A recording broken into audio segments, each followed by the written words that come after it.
Il a réagi. Cela fait plusieurs jours que Nicolas Hulot est dans la tourmente. Il fait face à des accusations d'agression sexuelle, portées par plusieurs femmes.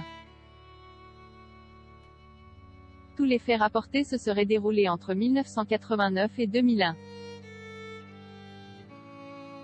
Un numéro d'envoyé spécial a été diffusé le 25 novembre dernier et ce sont 6 femmes qui ont témoigné. Le reportage a fait beaucoup parler par la suite et, lors d'un conseil des ministres ce mercredi 1er décembre, Emmanuel Macron a souhaité prendre la parole à son tour. Selon les informations publiées par Le Parisien ce jour, le président de la République aurait affirmé « Il faut que la parole se libère, et c'est très bien qu'elle se libère ».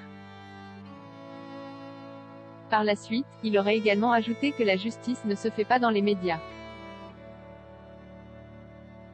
Comme l'indique le journal, il s'agit d'un message de vigilance que plusieurs proches traduisent comme un attachement à 3 principes, soutien et facilité de l'écoute, présomption d'innocence et travail indépendant et rigoureux de la justice.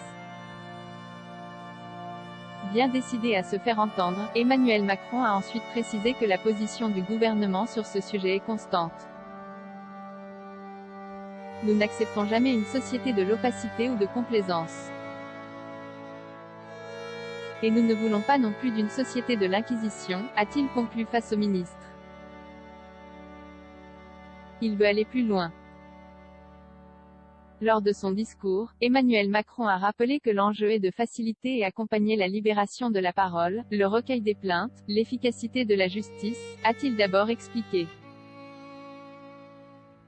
Par la suite, il a ajouté « Nous avons énormément fait pour cela, et nous allons continuer à agir résolument dans ce sens ».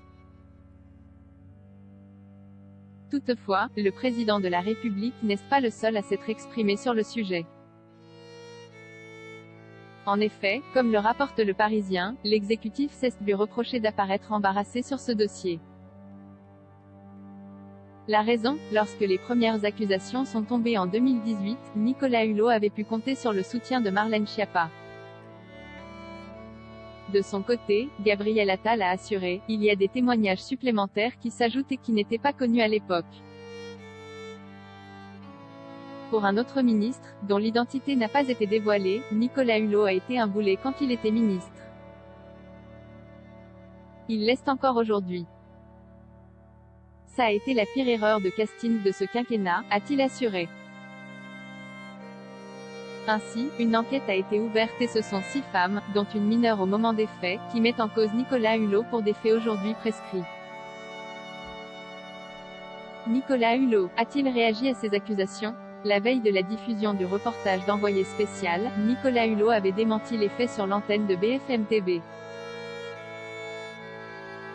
Quelques jours plus tard, il avait affirmé être anéanti et, lors d'une conversation téléphonique avec Élise Lucet, il avait déclaré n'avoir jamais eu de relations ambiguës.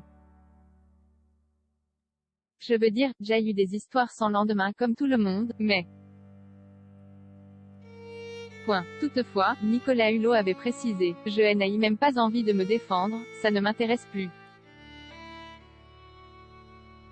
C'est pas une question de reconnaître, je n'ai même plus la force », avait-il conclu.